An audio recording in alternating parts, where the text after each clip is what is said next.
Este mês de janeiro tem sido para nós um mês de dedicação, meus irmãos, ao assunto família. E isso eu acho que vai ao encontro do que é a nossa vocação como igreja local. Nossa igreja local é formada por famílias, somos uma igreja de famílias mesmo. E é de muita dignidade a reconhecer que o Senhor tem feito uma obra na nossa família. Me parece assim, de muita sobriedade em relação a Deus como Ele é, quem Ele é. Reconhecer que o Senhor está agindo para a sua glória com a sua palavra, unindo homens, mulheres e filhos. Então, quando nós estudamos esse tema, família, o presbítero Solano e eu até aqui, e também com o reverendo Daniel Santos no domingo que vem, o nosso cuidado está em relação a Deus mesmo.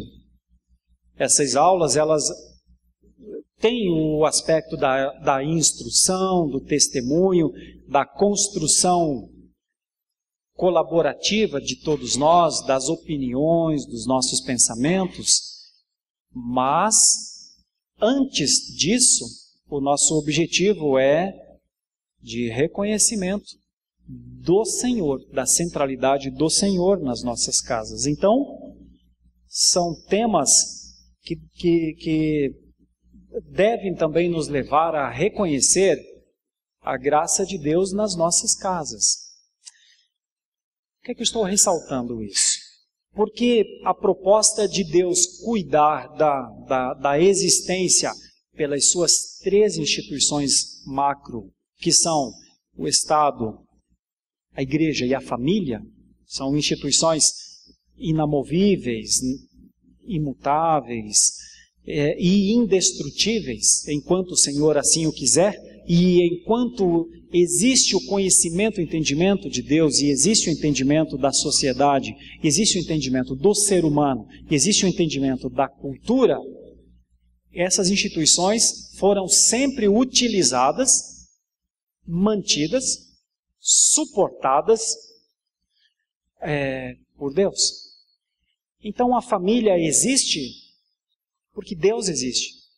Mesmo que um integrante de uma família não conheça Deus, não adore Deus como Deus, não seja grato por sua esposa ou por seu marido a Deus, não seja grato a Deus pelos seus filhos, ainda assim quem fez, quem instituiu, foi o próprio.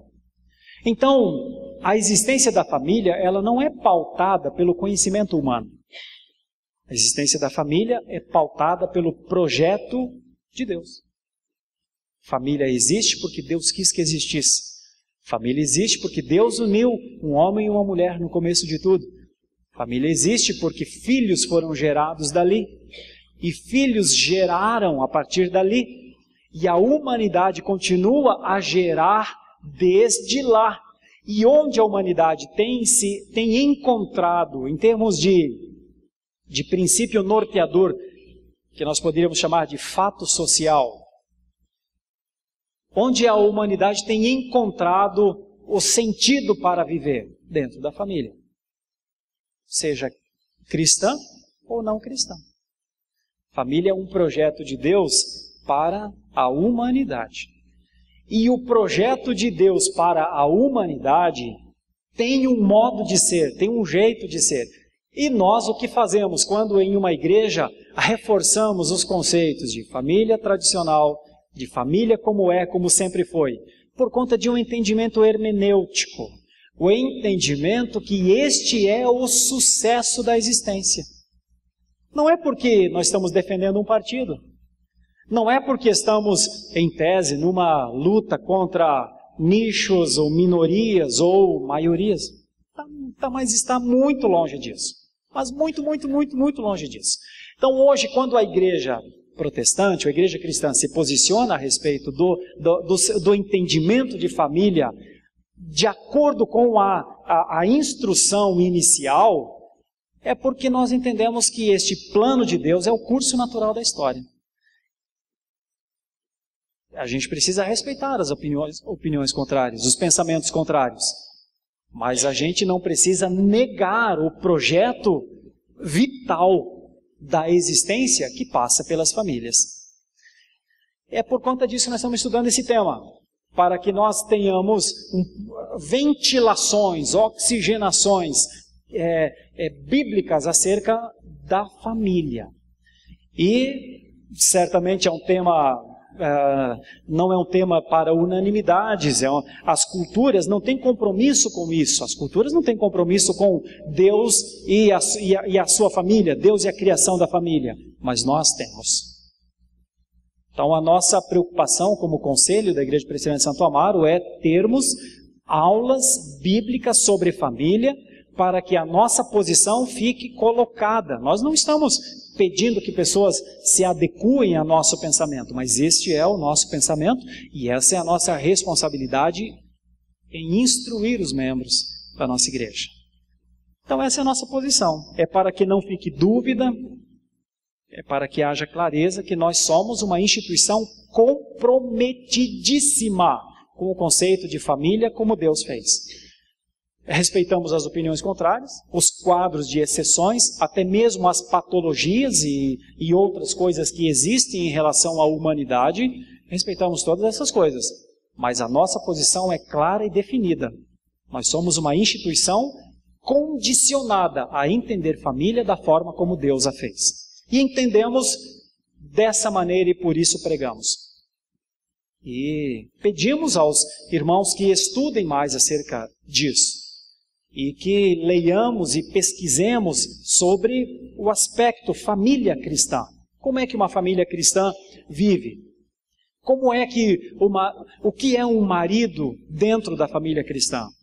Qual é a atividade e a responsabilidade da esposa dentro da família cristã? Qual é a participação dos filhos na família cristã? Então eu estou indo para uma das últimas aulas, penúltima aula sobre isso. O tema está lá, meus irmãos? Bom, nós vamos seguir, vamos tentar deixar sempre um texto para pensar. A primeira coisa que eu gostaria de falar antes de pensar em alguns textos bíblicos é que a família cristã tem uma implicação na história. Tanto na cultura israelita do Antigo Testamento, como na cultura helênica do Novo Testamento, que são duas culturas macro, a estrutura da família consiste em pais e filhos, parentes de várias gerações, servos e mesmo amigos, dependendo dos recursos econômicos do chefe da família. A palavra grega é oikos, casa, lugar de repouso, lugar de proteção. Sempre existe um núcleo onde pessoas se unem. O ponto inicial é genético, sempre. Família tem um aspecto fundamental da vida, do sangue, que se perpetua uns nos outros. E, por conta disso, uma das maneiras que Deus deixou foi a da autopreservação. Então, a família existe na história em muito graças à autopreservação dela mesma. Família defende a família. Mais ou menos isso. Não no erro, não no pecado, não nessa direção. Mas é assim, o pai defende o filho. E o filho protege o pai. E o homem é a segurança da esposa. E a esposa é, junto com o pai, missionária na casa. São conceitos históricos, e todos olham uns para os outros dentro das quatro paredes e dizem, estamos juntos nisso. Então esse é um conceito de autopreservação fundamental. E isso é histórico, não dá para negar isso. Isso é desde que se há noção de pessoas que se relacionam. O primeiro fator relacional da existência para nós cristãos, e nós cremos que é isso mesmo, se deu na família. A primeira coisa que aconteceu foi a família. Uma outra ideia, então, além desse amparo histórico, é a razão. Por que família? Por que esse conjunto de funções? Por que o pai tem uma ênfase, a mãe tem outra ênfase e os filhos têm outra ênfase. Então a Bíblia acentua a sua importância como uma unidade espiritual. Base do treinamento para o caráter adulto maduro. Qual é a razão da família? Formar gente para viver. Por que é que existe família? Para que nossos filhos sejam idôneos. Não tem como esperar de um filho sem uma orientação paternal ou maternal, não tem como esperar, até porque ele não tem a quem prestar conta, não tem como esperar que essa pessoa será adulta e madura. Então a ênfase da família, novamente, claro que há quadros de exceção, mas essa é a regra. A regra é que entre as razões de ser da família está a formação da sociedade. Nós vamos desenvolver isso melhor para frente. Só que como é que se resolve, ou como é que se desenvolve o conceito de adulto e maduro? Como é que se fala acerca do que é o futuro, vamos dizer, para uma criança de 10 anos? Como é que se instrui uma casa sobre as coisas como elas devem ser?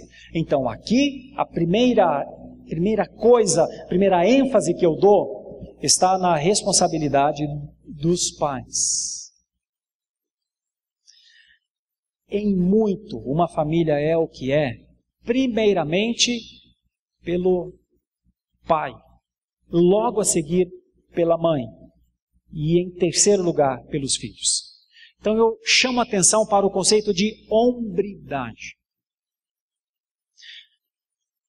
Eu sei que às vezes isso é pesado, é difícil, não é exatamente palatável e gostoso de ouvir, mas eu vou dizer que muito do que nós colhemos com os nossos filhos é exatamente porque plantamos aquilo. E nós temos uma condição melhor de escolher a semente que vamos plantar. Depois que plantarmos aquela semente, é difícil que os frutos sejam diferentes do que foi a plantação.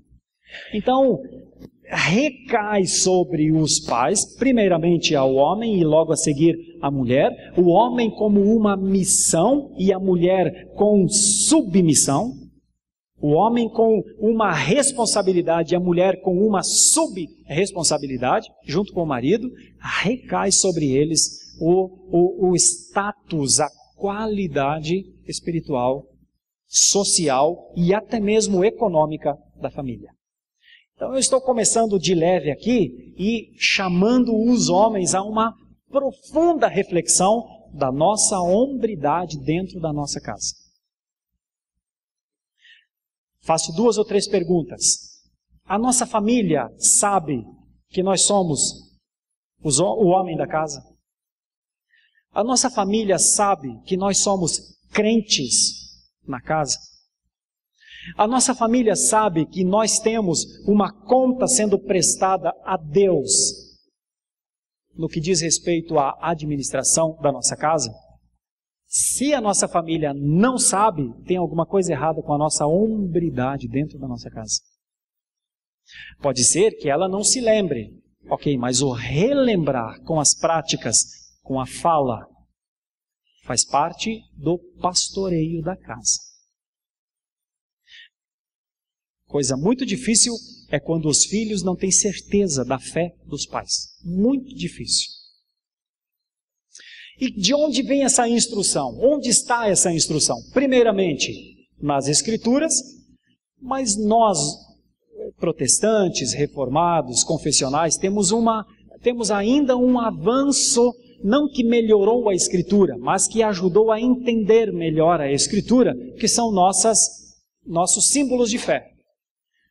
Dentre os vários símbolos de fé, Confissão de Fé de Westminster, Catecismo Maior, Catecismo Menor, que são os que nós adotamos, nós ainda temos outros, Catecismo de Heidelberg, nós temos os cânones de Dort.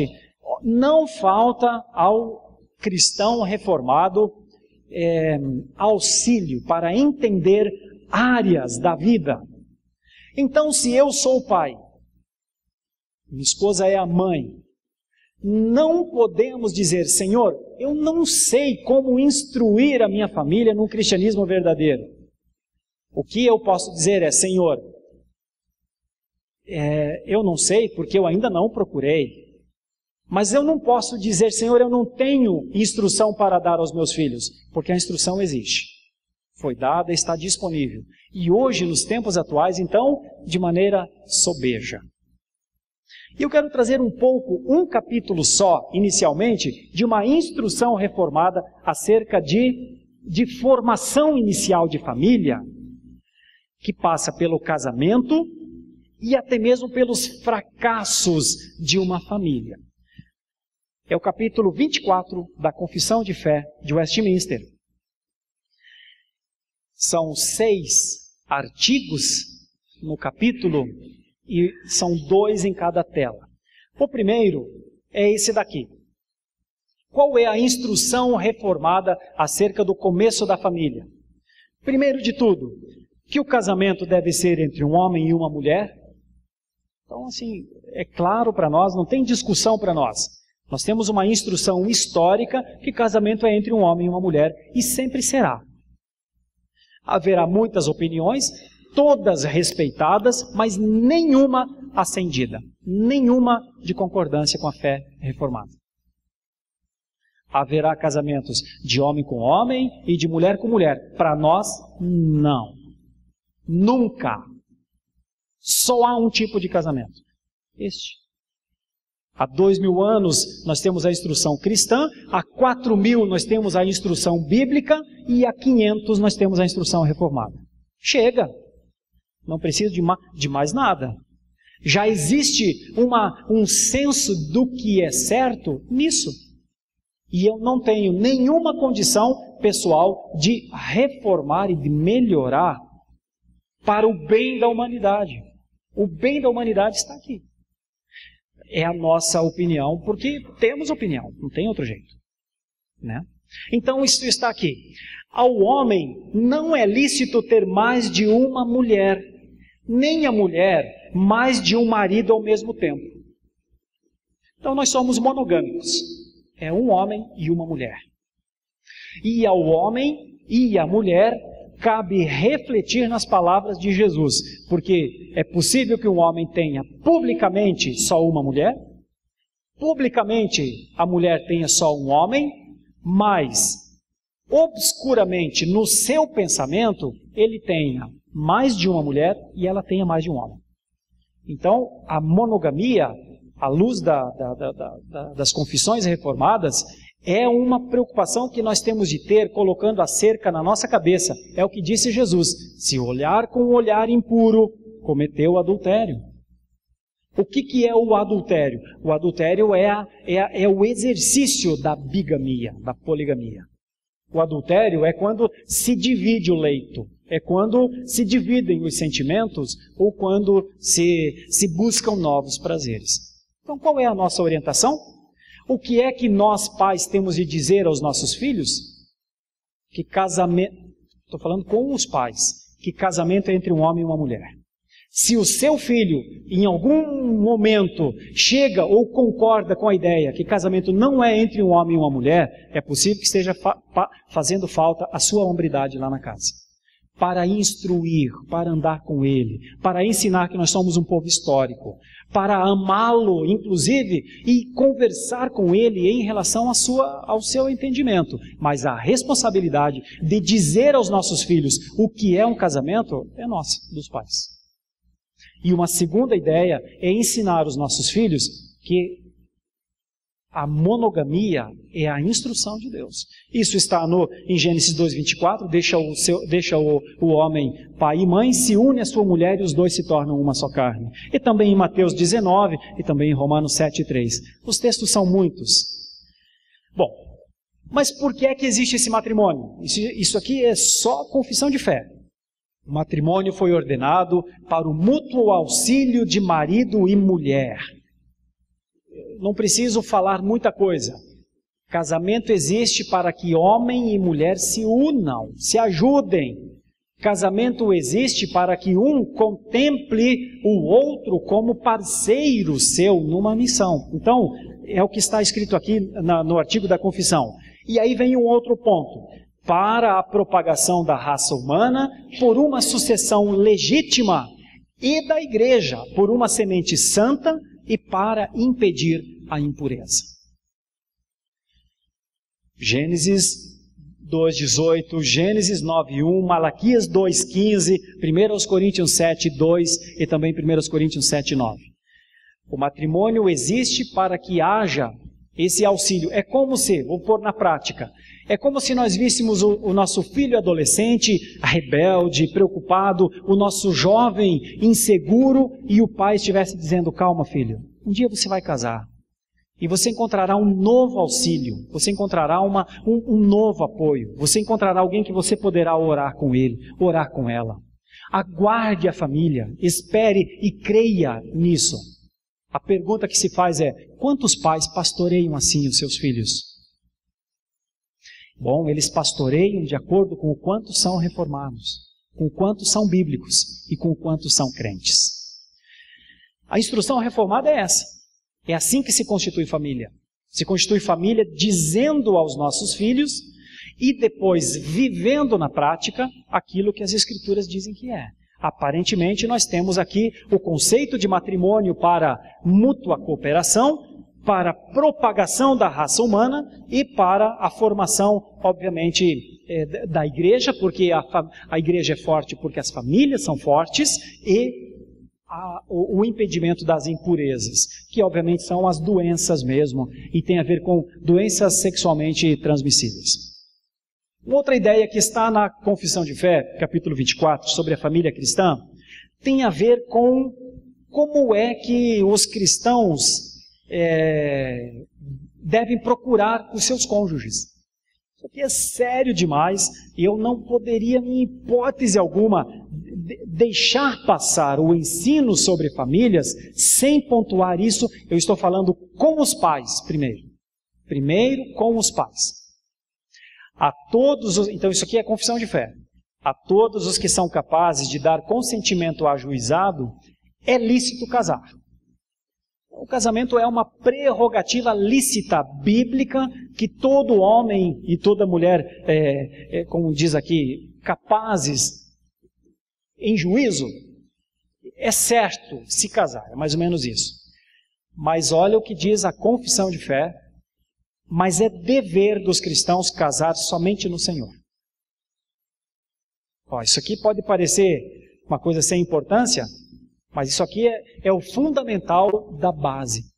Nós casamos para que haja uma adoração, uma vida, uma prática. Nós nos casamos para que este lugar em que nós vivemos seja o lugar da operação, do reconhecimento da vida com o nosso Deus. Perde isso e vai depender da paixão. Vai depender das coisas darem certo. Então a orientação é essa é a orientação reformada. É dever dos cristãos casar somente no Senhor. Portanto, os que professam a verdadeira religião reformada não devem se casar com infiéis.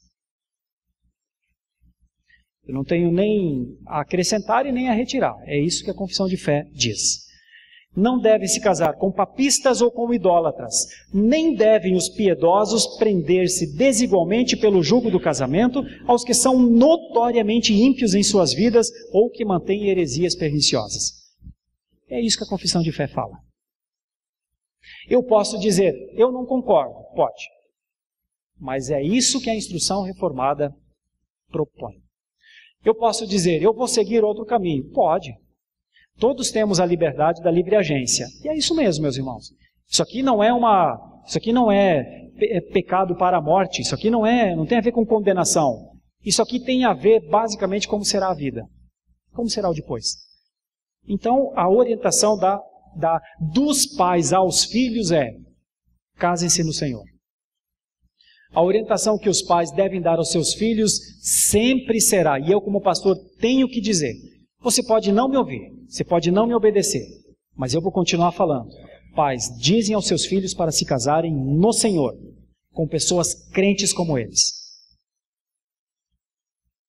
Não posso diminuir 1 centímetro em distância e diminuir uma grama em peso.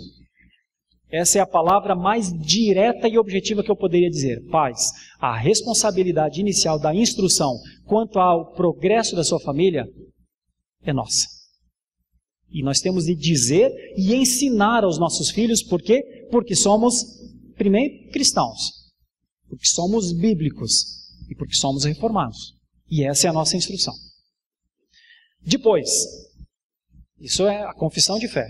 Depois, não devem casar-se as pessoas entre as quais existem os graus de consanguinidade ou afinidade proibidos na palavra de Deus.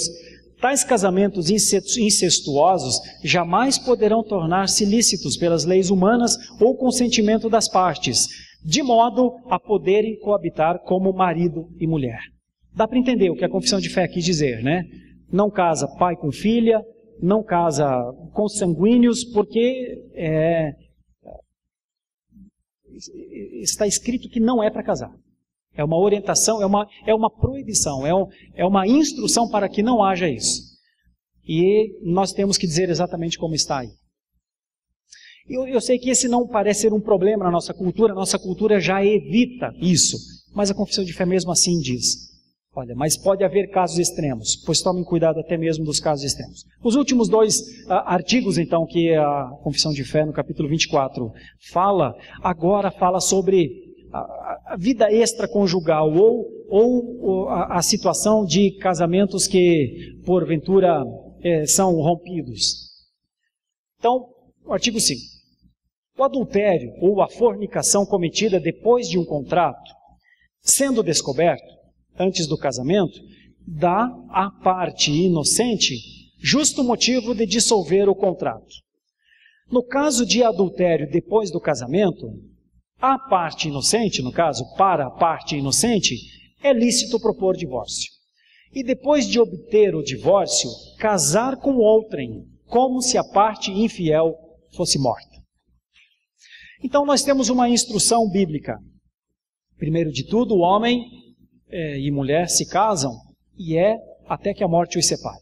Essa é a nossa instrução maior. A instrução de regra maior. O casamento, ele é constituído para que o seu prazo de validade é a morte. Então, biblicamente, nós não temos aquela ideia de nos casamos e é para a eternidade. O casamento não é para a eternidade. O casamento é para vivermos aqui, para auxílio mútuo, para suporte uns dos outros. Então, assim, você é meu para sempre. Não, você é meu enquanto viver. Eu sei que tem mulheres aí que acham que isso é uma heresia que eu estou falando, mas não é não, irmãos e irmãs. Viu? Um dia a morte os separará. É assim que acontece. As Escrituras dizem, até que a morte os separe. A morte é o fator de separação do laço, é o rompimento do laço. Depois, na eternidade, não haverá o conceito de submissão. Percebe, então, que será mudado, não haverá mais isso. Então, o casamento é até que a morte os separe. Pois bem, só que alguns casamentos terminam antes do que a morte os separe. E como é que se trata isso? À luz da confessionalidade, se trata assim. Aquele que propôs o divórcio, a separação, sem meio lícito, incompatibilidade, não deu certo, e ele propôs a separação, a responsabilidade da separação é dele. E à luz das Escrituras, ele não pode recompor. Ele fez a sua opção. Ele disse, eu quero sair. Ele disse, eu não quero mais. Ele disse, não dá para suportar a minha esposa, ou não dá para suportar o meu marido. Então, quando ele toma essa decisão, sem motivo justo, sem motivo lícito, sem motivo bíblico, esse é o preço. Pensa antes. Se não vale a pena insistir a reconstruir, pensa antes. Foi isso que Jesus disse aos fariseus. Bom, então eu sei que isso é pesado, mas biblicamente é isso. E quem casa com alguém que saiu de um casamento sem motivo lícito, comete adultério com ele. E vai cometer para a vida inteira. Reverendo, mas ele é lindo. E é ele que eu quero para mim. Ok. Vai com o seu lindo. Mas saiba que essa é a postura bíblica. E é isso que as Escrituras dizem. Então, note a seriedade da coisa. E a importância de não sair do casamento por situações de não deu certo, não quis, não gostei. Não há frugalidade no casamento. Não há subjetividade na leitura objetiva do que é o casamento. O casamento é a união de um homem e de uma mulher nos planos de Deus para sempre. E todo ato para sair dessa instituição é de responsabilidade pessoal de quem faz. Agora vamos para outra parte. Não, mas eu saí porque eu fui traído. Eu propus mesmo o divórcio porque eu sofri adultério. Olha o que a confissão de fé diz. Essa pessoa é considerado como se ela fosse viúva. É o que está aqui no final. A parte infiel seja considerada como morta. A igreja às vezes comete uma impropriedade aqui. A igreja trata os divorciados como se eles não fossem dignos e não fosse justo que eles tivessem um novo casamento. Todos os que foram vítimas de adultério ou de deserção obstinada, que é o que nós temos aqui no próximo capítulo, todos aqueles que foram vítimas de adultério e de deserção obstinada, pela confissão de fé de Westminster, estão livres. Livres para se casarem de novo, constituírem famílias e seguirem a sua vida como se a parte anterior estivesse morta. E a igreja não tem o direito de colocar uma segunda pena sobre essa pessoa. É simples assim. Então a igreja se torna legalista e farisaica em exagero quando não entende isso e cobra uma segunda pena. Estou querendo esclarecer aqui. É isso que a confissão de fé fala. Então não é uma questão de divorciado não pode se casar de novo. Pode sim, desde que ele seja essa parte como está aqui na Constituição. O último ponto. Posto que a corrupção do homem seja tal que o incline a procurar argumentos a fim de indevidamente separar aqueles que Deus uniu em matrimônio, contudo só é causa suficiente para dissolver os laços do matrimônio, o adultério ou uma deserção tão obstinada que não possa ser remediada nem pela igreja, nem pelo magistrado civil. Para a dissolução do matrimônio, é necessário haver um processo público e regular, não se devendo deixar ao arbítrio e discrição das partes o decidirem o seu próprio caso. Vou tentar explicar rapidamente. Então o que é causa suficiente para a ruptura de laços matrimoniais?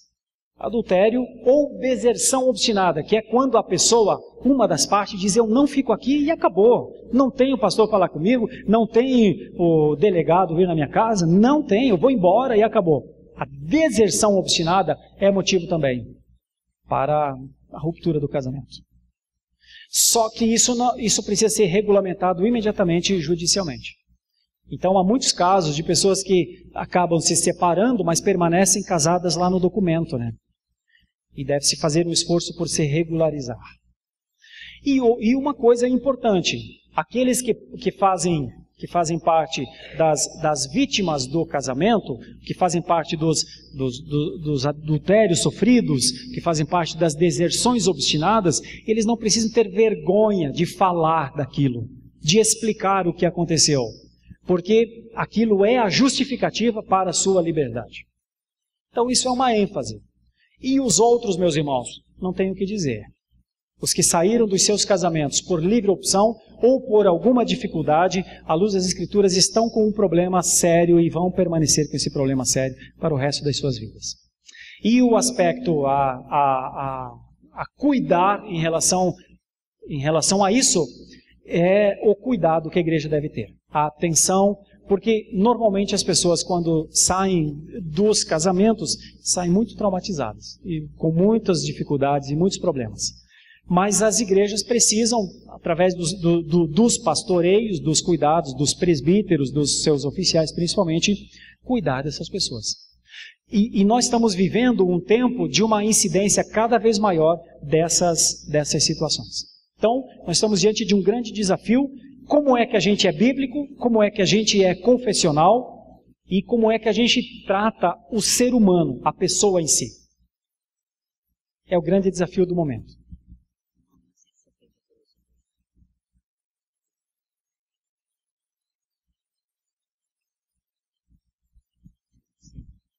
A Lia está falando aqui, eu falei rapidamente, mas eu reforço.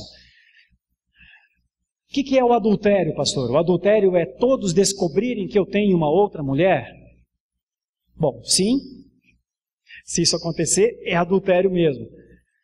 Aparência de relação extraconjugal é risco de escândalo. E nos dias atuais, a prática virtual é adultério? Sim. Então, quando homens e mulheres vivem virtualmente em relação com outras pessoas, cometem adultério? Sim. E é muito sério isso, principalmente nas faixas geracionais mais novas, mas infelizmente até na terceira idade nós estamos conhecendo casos assim absurdos assim de vulnerabilidade moral de homens e de mulheres que aparentam publicamente que vivem uma prática, mas que no escuro dos seus vive uma duplicidade. Irmãos, não há dúvida que é pecado, porque se não fosse pecado, se faria abertamente. Se não se faz abertamente, é pecado sim. E a confissão de fé pega forte nesse aspecto aí da poligamia.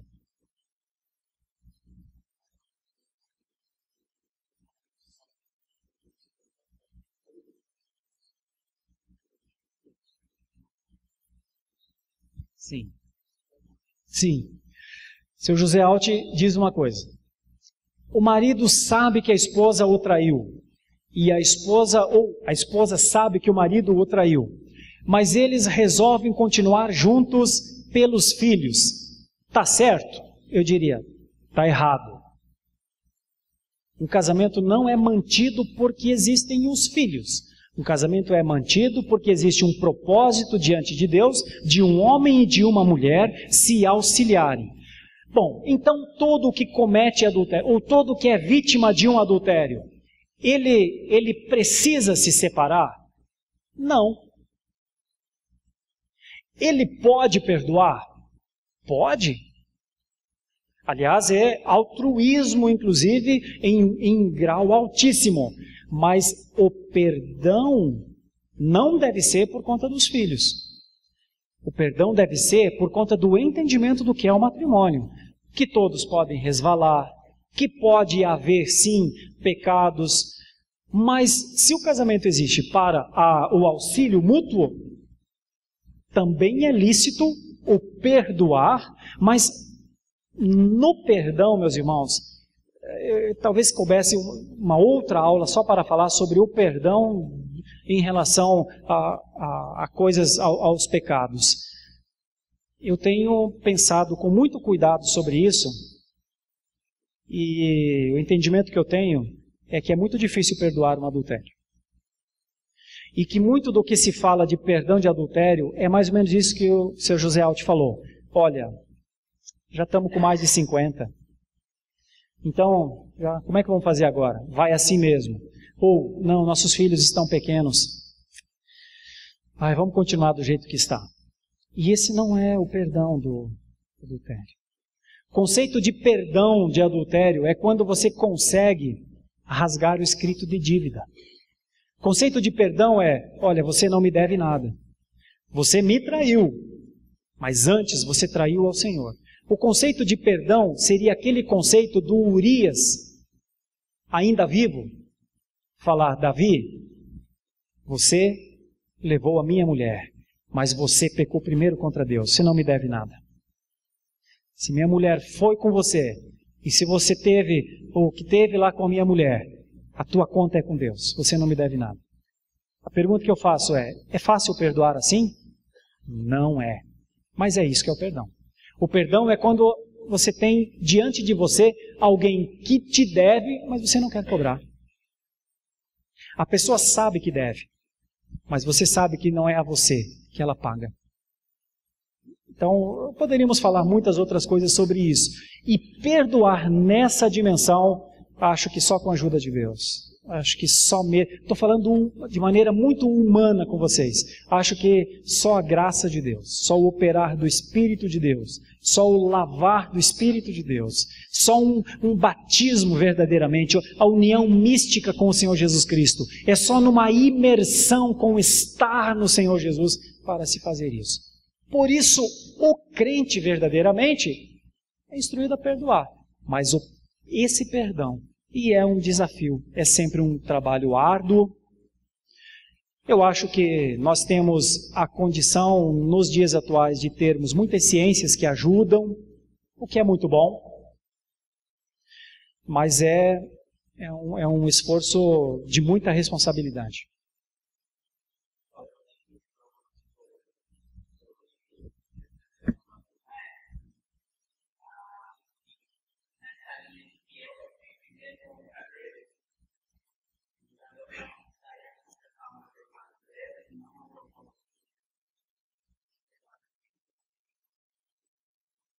Nenhuma.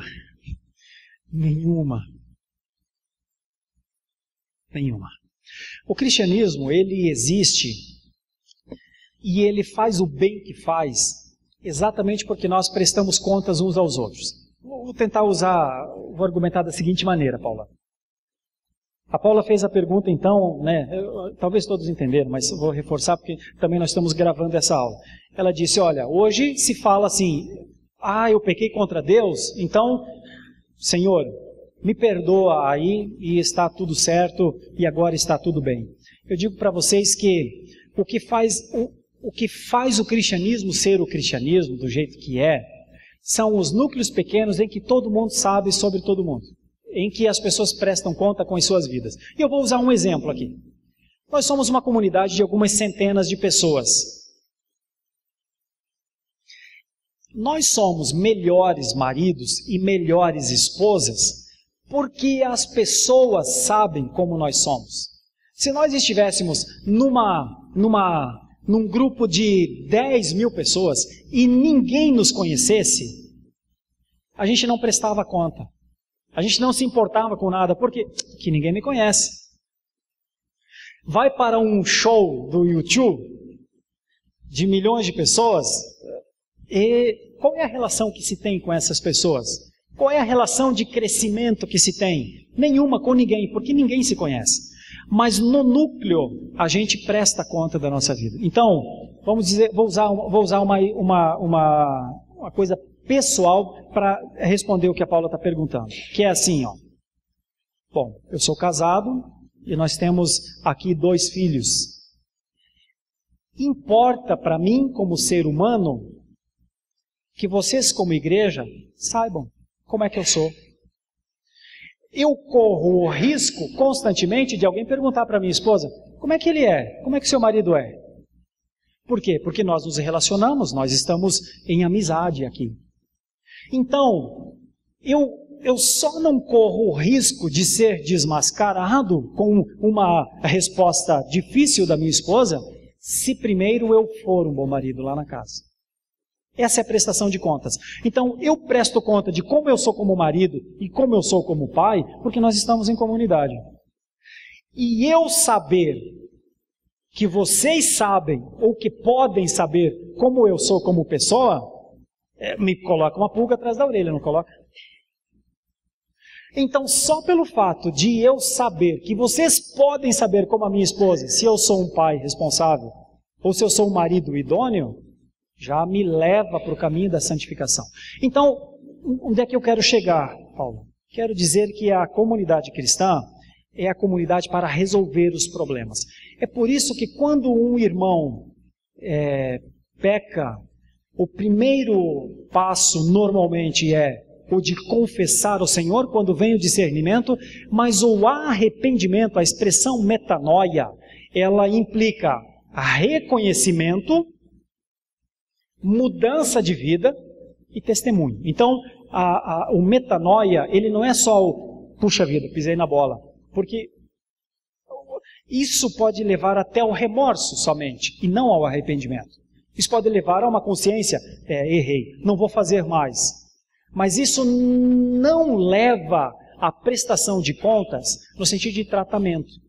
Então, a orientação que eu daria aqui é, primeiro de tudo, quando se percebe que cometeu o pecado, pequei contra Deus, resolve essa situação com Deus.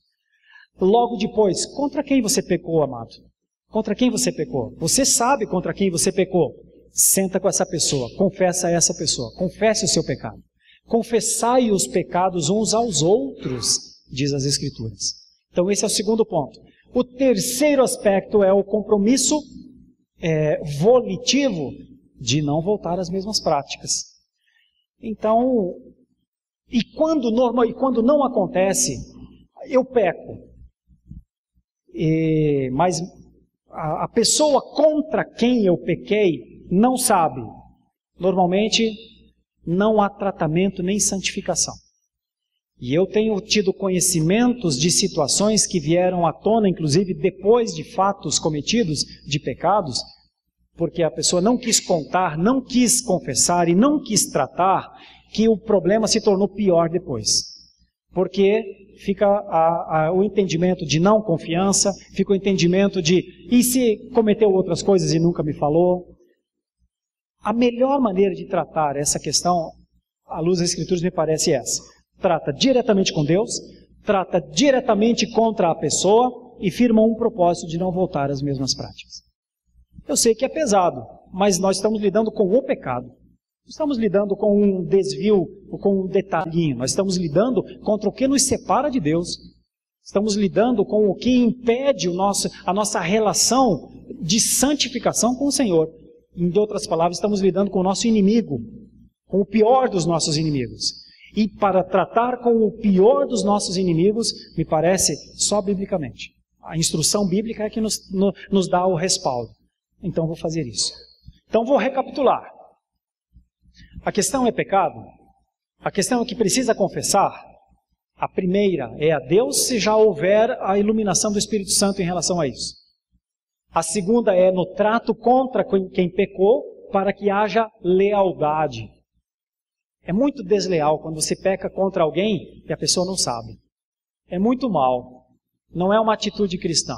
É uma atitude de destruição, uma atitude de sabotamento da relação. Então, vai e fala com a pessoa. E o terceiro aspecto é o da metanoia, que é o da mudança. Tem que haver mudança. Senão, o máximo que teve foi uma conscientização, uma tristeza, mas isso não é arrependimento ainda. O arrependimento, ele produz um ato na pessoa que é, isso aqui eu não vou cometer. Isso quer dizer que ele nunca mais cometerá? Não, não é. Mas isso é o assumir diante do Senhor a constante indignação pelos atos cometidos por minha pessoa. É a luta contra o pecado. É por isso que o autor aos Hebreus disse, olha, na luta contra o pecado, ainda não temos resistido até o sangue. Ou seja, sempre há alguma coisa a mais em nós para ser utilizado na luta contra o pecado. O que é que eu digo que é? É a instrução. Nós somos bíblicos, somos históricos e somos reformados. Alguns irmãos levantaram a mão. Primeiro aqui, ali.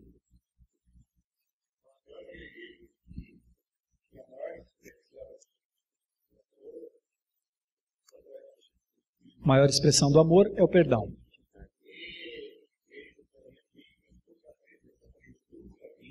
Poucas vezes, ou até nunca. Quase não viu ninguém perdoar ninguém. Eu te perdoo, mas não faça mais. Eu te perdoo, mas para manter relação comigo, não pode... o condicionamento, né?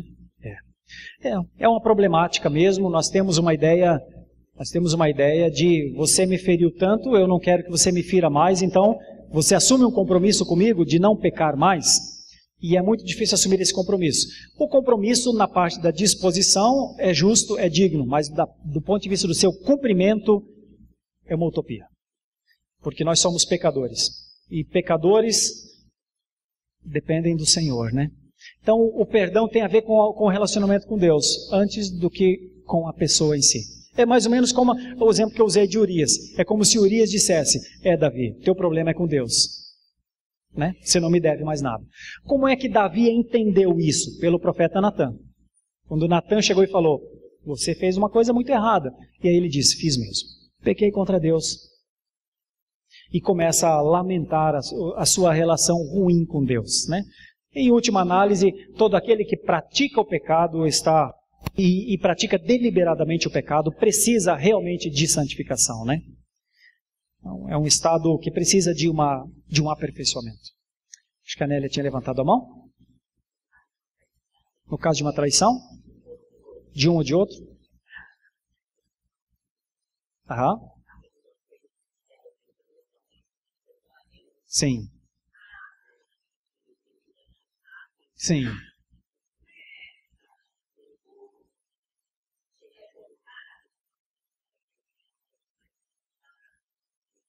Aham.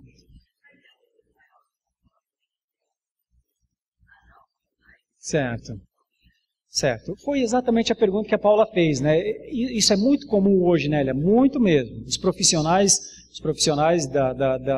das áreas de psicologia, de psiquiatria, estão lidando com pessoas extremamente vulneráveis por conta de suas práticas ilícitas. Bom, a nossa orientação é difícil, mas tem que contar. É difícil, mas tem que tratar. Não nos parece, biblicamente, ser suficiente só o reconhecimento e manter-no escondido. Não nos parece.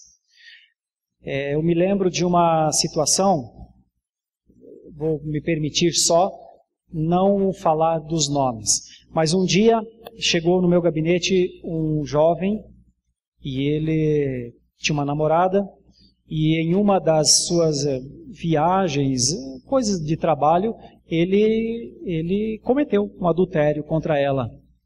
E ele se arrependeu. E tanto é que veio conversar comigo. E nós oramos juntos e ele perguntou para mim, o que eu faço, pastor? Eu disse a ele, conta para ela. Aí ele me falou, pastor, mas eu gosto dela. É minha namorada, ela não vai me perdoar. Mas tem que falar. E foi isso que aconteceu. Aí, reverendo, qual foi o resultado? Mas ela perdoou e eles estão felizes? Não.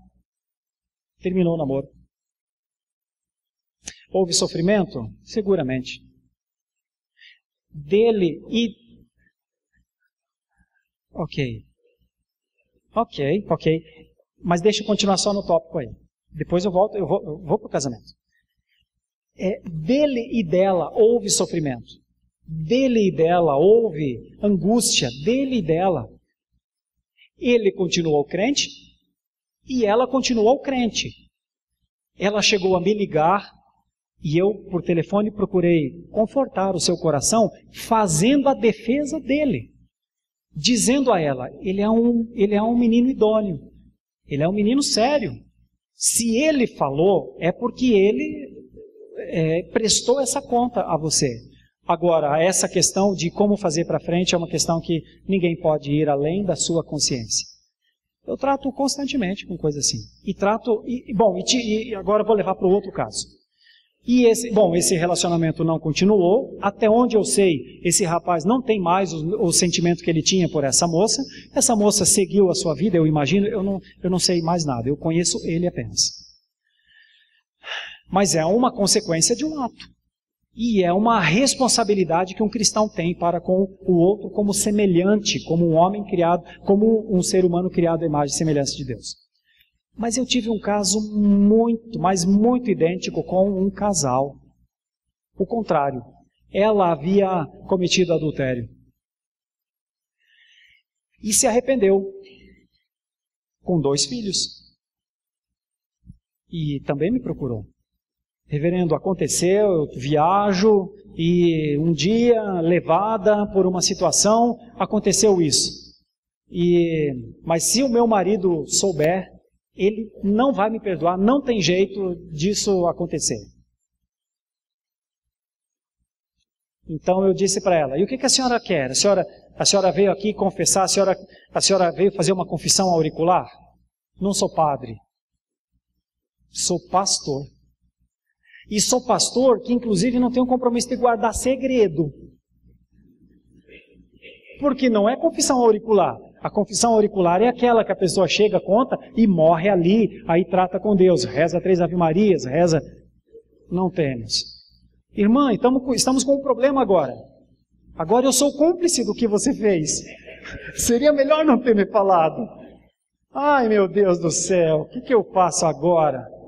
Agora, se eu não fizer nada, eu sei de alguém que cometeu um adultério, vou olhar para o homem andando com você, irmã, tenho que resolver esse negócio, irmã, me ajuda aí. O que você faz agora para me ajudar? Eu estou numa má situação agora. Foi brincando com vocês, mas foi assim que eu fui incluído num adultério.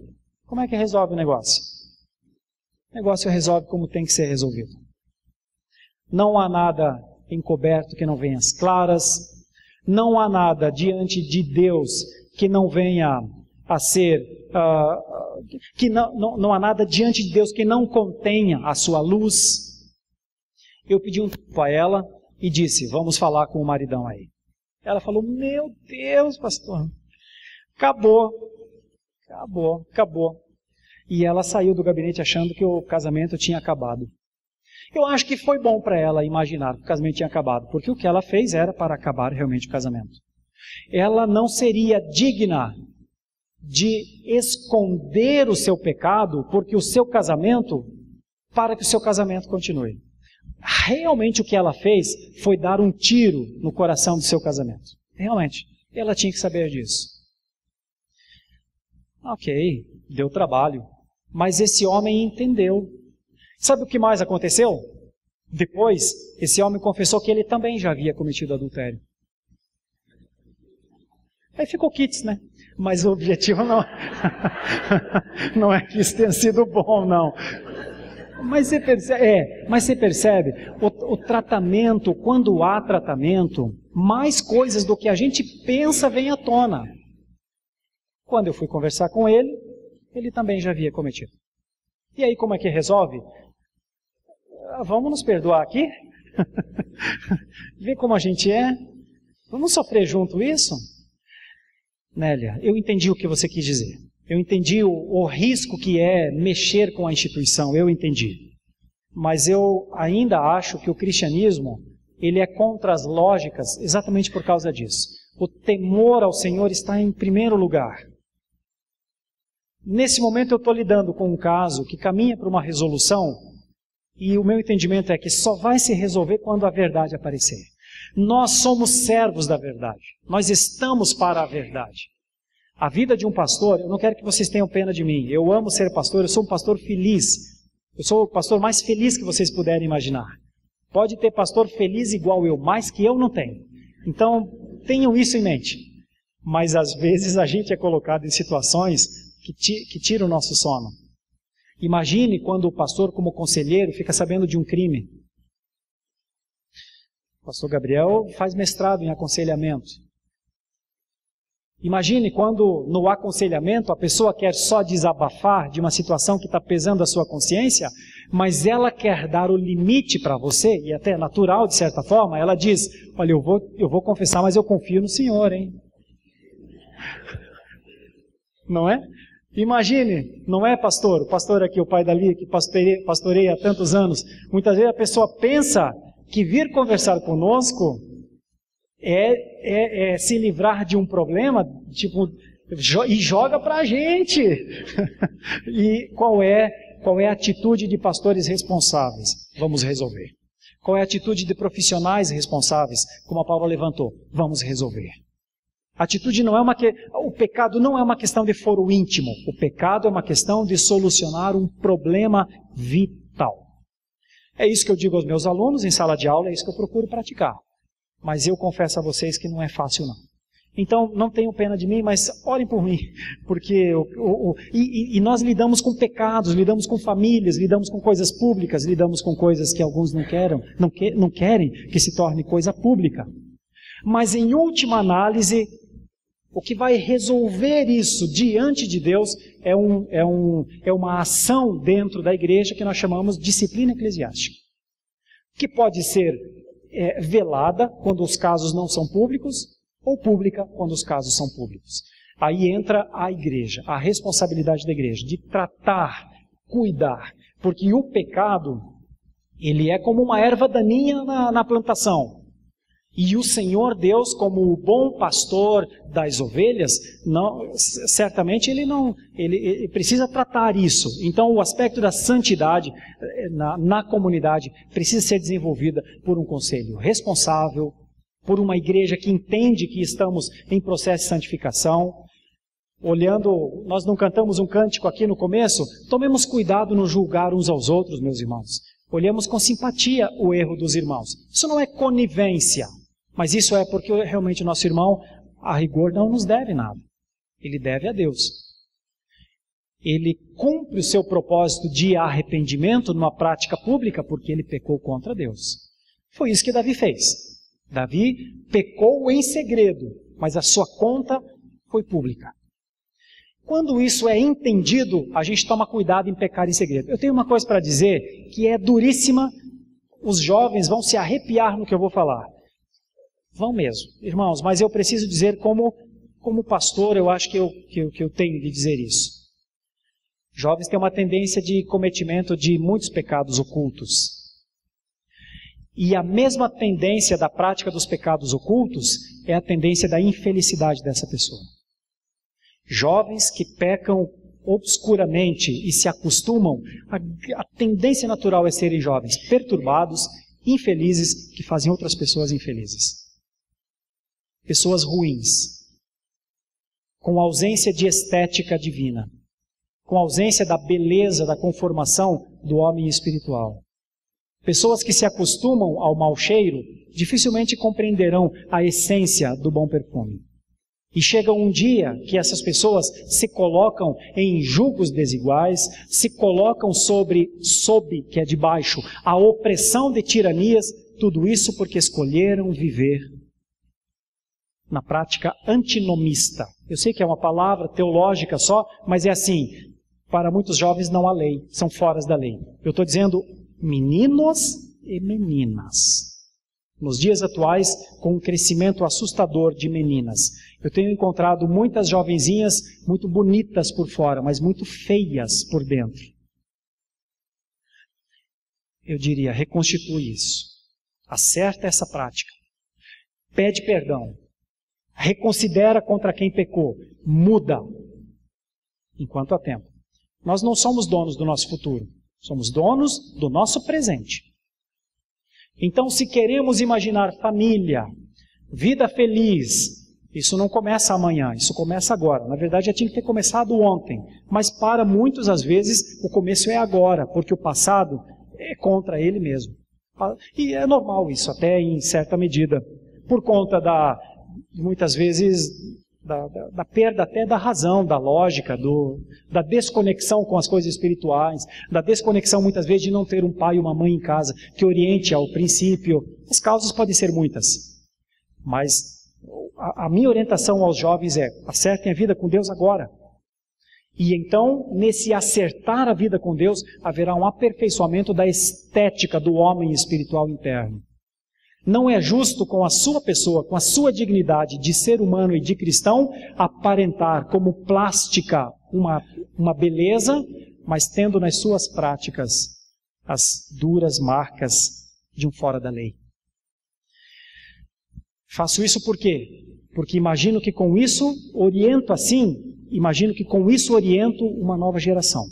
Nós precisamos que a nova geração seja uma geração idônea, desde já. É assim que as novas famílias serão construídas. Bom, nós temos as instruções. Eu quis então, meus irmãos, nessa manhã, estou olhando aqui que já está dando 11h30, é hora de pararmos, né? 1 hora de aula. com o capítulo 24 da Confissão de Fé. Eu teria muito mais, mas não vou passar para vocês. Eu teria para falar acerca de autoridade, acerca de mandamentos. Só passa os tópicos, Léo, por gentileza. Autoridade, mandamentos, também sobre o compromisso com os pais, também sobre o compromisso com os filhos, o compromisso com os filhos tanto de piedade quanto de ética e moralidade, pode mais. O compromisso com os filhos, o da disciplina, pode passando. O compromisso com os filhos, que é o exercício do amor em casa. O compromisso com a espiritualidade. O compromisso com o serviço, que foi a última expressão de Josué. O compromisso com o exemplo e o compromisso com a utilidade, quanto famílias podem ser úteis. E, por último, que desenvolver uma vida familiar forte é sempre uma prioridade no trabalho de Deus. Nossa preocupação como igreja é que a sua família seja forte. Mas me permita recapitular em um segundo. Para que a sua família seja uma família forte, precisa de um homem com a hombridade necessária. Assume isso logo. Assumamos isso juntos. Precisa de uma mulher em submissão à missão maior que o marido tem, que é andar junto com o marido. E precisa de filhos que compreendam. Podemos descansar. Papai e mamãe são um homem ou uma mulher de Deus que vão cuidar de nós e vão nos orientar. Irmãos, quando isso acontece, essa família levanta um escudo mais forte que os olhos possam ver. Dúvidas?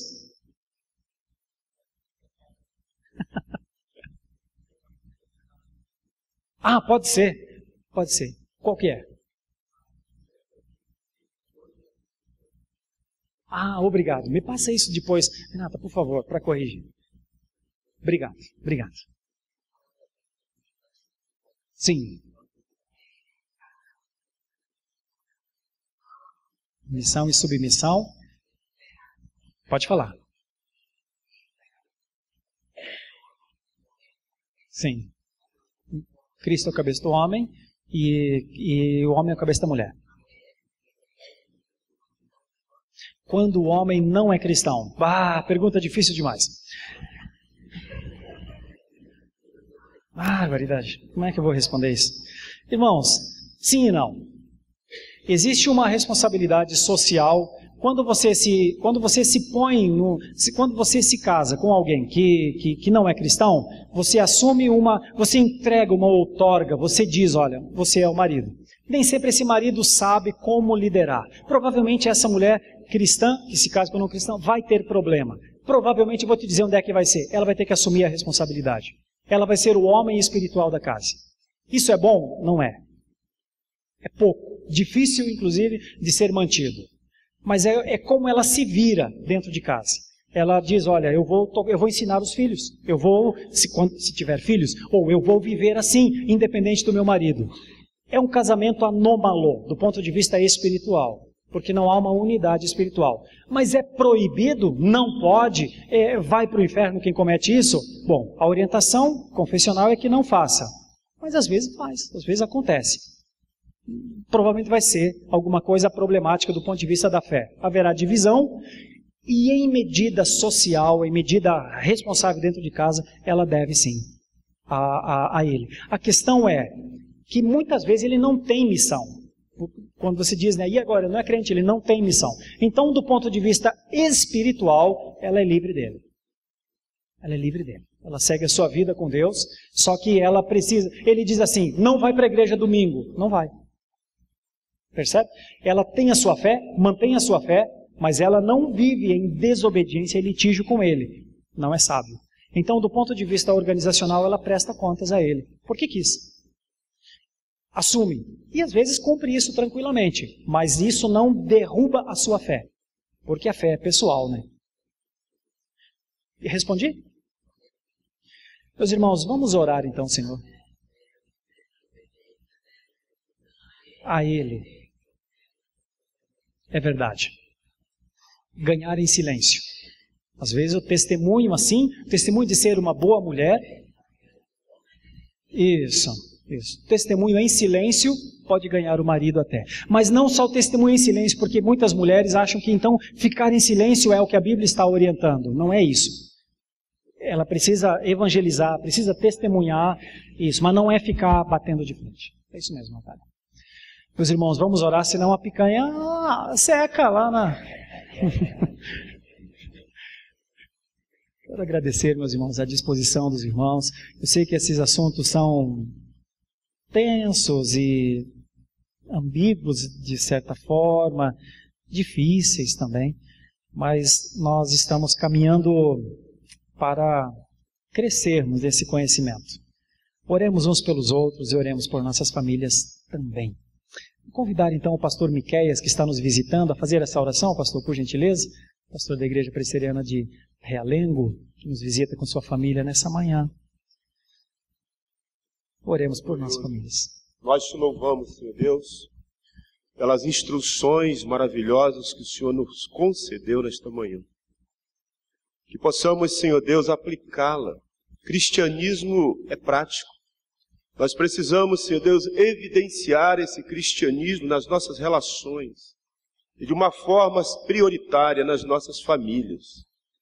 Dá, Senhor Deus, que saibamos a cada dia, Senhor Deus, nos comportar dignamente do Teu Evangelho, que professamos com a nossa fé, mas através das nossas atitudes, testificando em quem temos crido. Ó Deus, obrigado por esta manhã tão gloriosa, que o Senhor nos instruiu. Obrigado pelo Teu servo, que foi boca do Senhor para transmitir a Tua palavra, e que saiamos daqui instruídos, orientados a praticar os ensinamentos bíblicos que recebemos nesta manhã, para a glória de Deus Pai. Nós oramos com gratidão em Cristo Jesus. Amém.